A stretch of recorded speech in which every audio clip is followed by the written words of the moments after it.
Hello there, folks. I'm Dan Brown from Sort of Interesting on YouTube and the IC Oswestry Facebook page, and today we are setting out from the beautiful Oswestry Town Park for an absolutely wonderful little walk up to a local hill, and we're going to see some absolutely beautiful scenery as we're out here walking under a perfect blue sky and an absolutely wonderful and rare, beautiful summer sunny day. So, I suppose I should point at a map and show you where we're actually going in this video, but there's going to be plenty of scenery. You're setting out from the town centre, just here where the park is. Going to cut up through the top past Oswestry School, cut down past the waterworks, across the fields to the Candy Woods, then up into the woods, up to Oswestry Racecourse here. You can see a beautiful view from the top of the Shropshire Plains. And then, my friends, we're going to head down the back Racecourse Lane and then cut our way back across the other side of the waterworks, down Muddy Lane and back into Oswestry.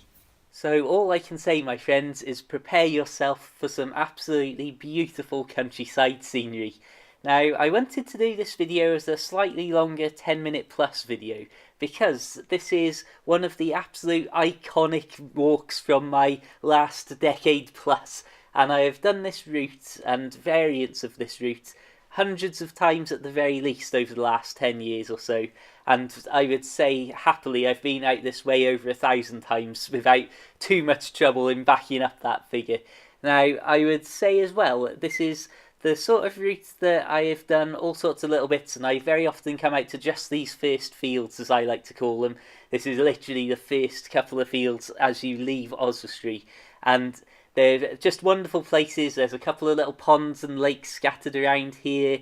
You've got all of the rolling countryside. This used to be the run-ups and the driveway to Landvorder Hall before all of that was demolished and taken away many, many years ago. You've got the various entrances to this little field as well. You obviously have a stream running beneath that little bridge of 2 planks over the winter months when the rain comes.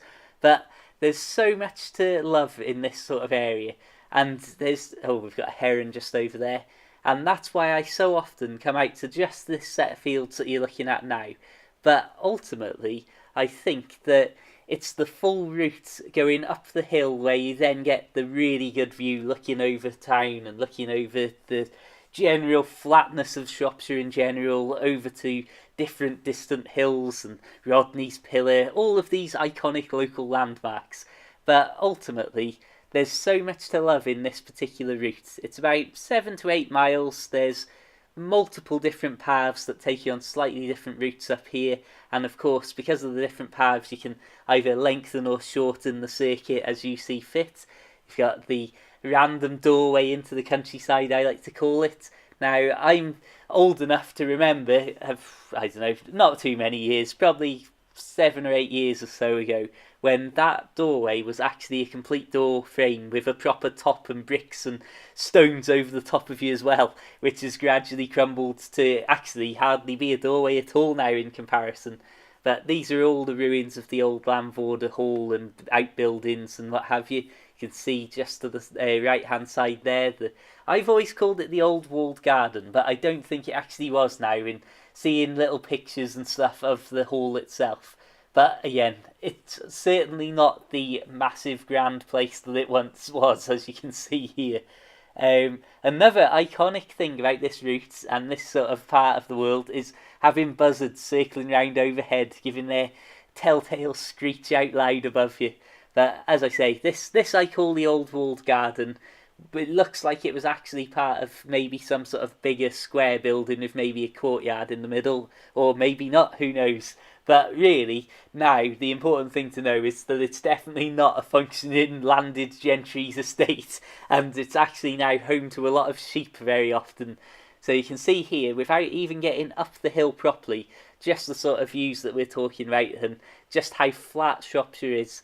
Now, this itself is an illustration of another point that I always talk about and why it's been so great to grow up and live somewhere like Oswestry, where you've got all of the flatness of Shropshire on one side, and then this very hill that we're walking up now is the first sort of instance of the low Welsh hills, as I like to call them, where you enter into Wales and suddenly you're finding that from the total flatness, you're going into increasingly big hills, then into mountains, and then eventually to the coast. So we are now entering into the bottom end of the Candy Woods, and this is an area that I've seen change a huge amount. And now that this sort of region has been taken over by a new group, they've been putting in new gates where the stiles were all old and rotten, and so there's genuine quality upkeep going and keeping the access there. But it's going to be interesting to see if they've got any further development plans and what may or may not happen. But the Candy Woods itself is absolutely crisscrossed with all sorts of little paths that cross over this way and that way. So you can take probably about 3, 4, maybe 5, maybe even more different routes through here. And you can certainly make your own, although I wouldn't advise it. But you can see that we've come from the rolling low hills and open farmland fields straight into a good section of woods here. I mean, this is a proper decent bit of woodland, certainly by the UK standards, because we haven't got that much room, unfortunately, like some parts of the world can have just endless miles upon miles with nobody around to interfere with the trees and what have you. But you can see here, like I say, we're going uphill here, so we're missing out on a lot of the view because we're behind all of these trees. But soon enough we'll be out in the open again with nothing but miles upon miles of horizon to look at. So this is another thing that in the past I've come up here with various telescopes and massive astronomy binoculars and been able to see loads of stuff like miles and miles away into the distance. And well, we'll get to that in just a second. We'll resume that thought. This is sort of one of the iconic areas up on the racecourse and the top of the Candy Woods, where you have this sort of crossroads of different paths that lead in all sorts of directions. But something that a lot of people may not have realised or seen if you haven't been up here for a while is how deforested this back section on the far side of the racecourse from Oswestry has been. Now this used to all be completely in trees, and again, well, you can sort of get the gist of how it looked and where it's all been cut back from. But you never used to get this view of all of these hills looking over into sort of the, I don't know if you'd call it like the landsilling sort of area. But ultimately, this is a very surprising scene when you see it for the first time, I'll say that much. Because it's just not something I'm used to seeing up here. You can see I love all like the old sort of earthworks there, and who knows what that would have looked like and what those little mounds of earth that clearly look human made were. But yeah, that was just something curious. So as we're about to reach the actual proper top of the racecourse and leave the woods here, I'll resume my binoculars and telescope thoughts.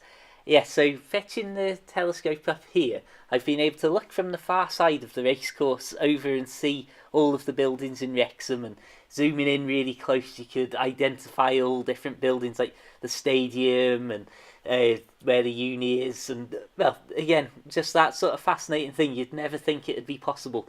You can even, from the front of the racecourse and from the back racecourse lane that leads from the racecourse, see out to Ironbridge and see the big cooling towers from the power plant there.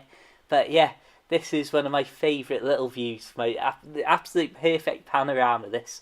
Just how totally flat Shropshire is, and then you see these random little mounds of earth. I think that mound, that little hill poking up towards the left there, is where Nestcliff and Kynaston's Cave is.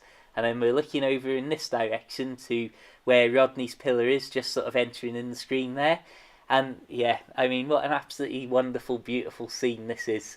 Then once we're on the back racecourse lane, this is almost the ultimate country road, I suppose, where you can see we've got, well, just a relatively narrow lane. There's a bit of traffic comes up and down here, but what I love and also hate is this section. Just one huge straight, very, very straight road.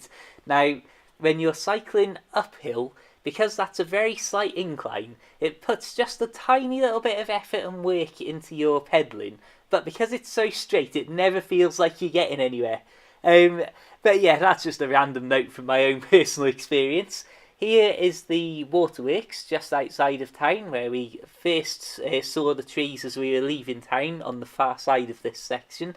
And A lot of all of that stuff there is completely new from the last few years of construction. It's unbelievable just how big and how much expansion went on up there. You've got this little spooky house. Now, this specifically isn't really the path that you're meant to follow, but I thought I'd just get a couple of pictures of that building because it's absolutely wonderful, sort of spooky horror film type place, like something out of the Blair Witch Project. And here, my friends, we have Muddy Lane, that at the moment in the summer is a path, but over the winter months literally turns into a stream, as all of those stones should tell you. And it's a perfect feature that fetches you from the countryside right into the suburbs of Oswestry. So, thank you so much for tuning in. Check out my other videos for loads more videos like this from the local area. And please do consider checking out my short books about my life when I used to live on a canal boat and travel around the local canals, like Llangollen, Ellesmere, all of these classic local canal places. Of course, Chirk and Chirk Aqueduct featuring heavily. Till the next time, friends, though, have a fantastic day. Check the links in the description. Keep it interesting, keep it Oswestry, and of course, my friends, farewell.